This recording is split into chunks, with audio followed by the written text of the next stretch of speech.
Peggy 12.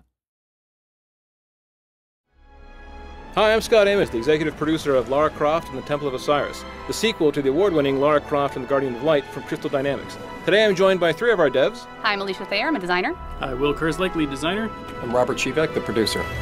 So in today's Dev Diary, we're going to take you through all the awesome, exciting adventure we have planned for you for 4-player co-op action and talk about our characters and all their features.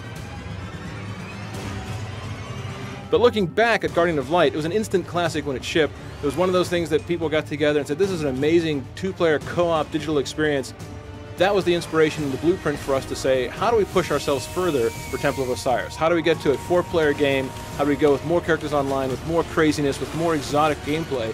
So for us, this was all this labor of love. So in this adventure, we have Lara Croft, the world-renowned archaeologist. We also have Carter Bell, who's new to the series, and he's an up-and-comer and competitor to Lara Croft. Our archaeologist characters have a torch that they can use to light some of our darker tombs and solve puzzles and find hidden rewards. One of the other unique abilities the archaeologists have is the grapple.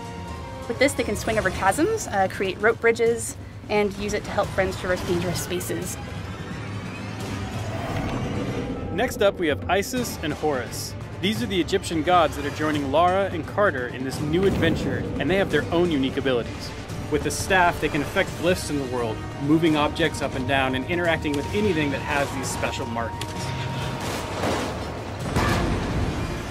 They have a magical shield. It can act as a barrier to provide protection.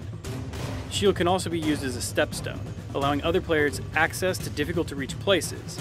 It'll also move across the surface of water. Now, because co-op is such a focus for Temple of Osiris, we made sure that the world would react accordingly depending on how many players are in the game at one time. For example, when you add in your friends, the puzzle might actually change dynamically. There could be more mirrors, more obstacles, more enemies to deal with. And naturally, something we've seen is the more players you have at one time, the more chaotic the game can become.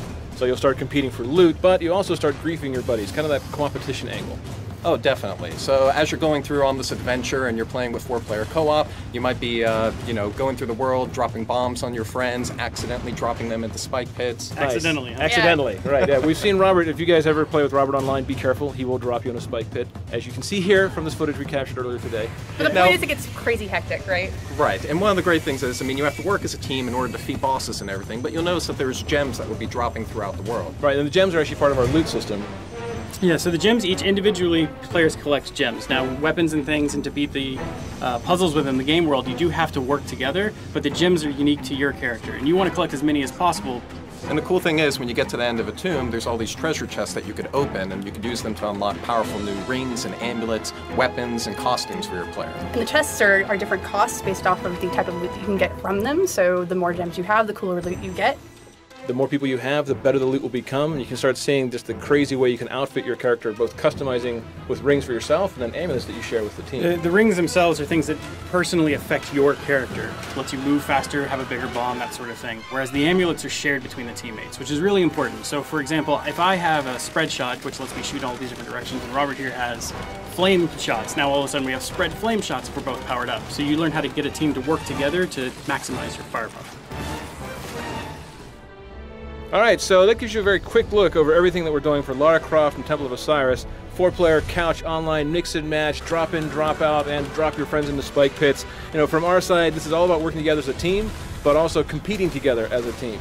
This is for us one of those labors of love that we come from the Guardian of Light days, looking forward to what we want in Temple of Osiris Day. So we really hope you guys will love playing it as much as we've loved making it. Coming out this year, December 9th for Xbox One, PS4, and PC. Thanks, team. Anything else? Thanks for watching. All right, guys, have a great time. We'll see you online.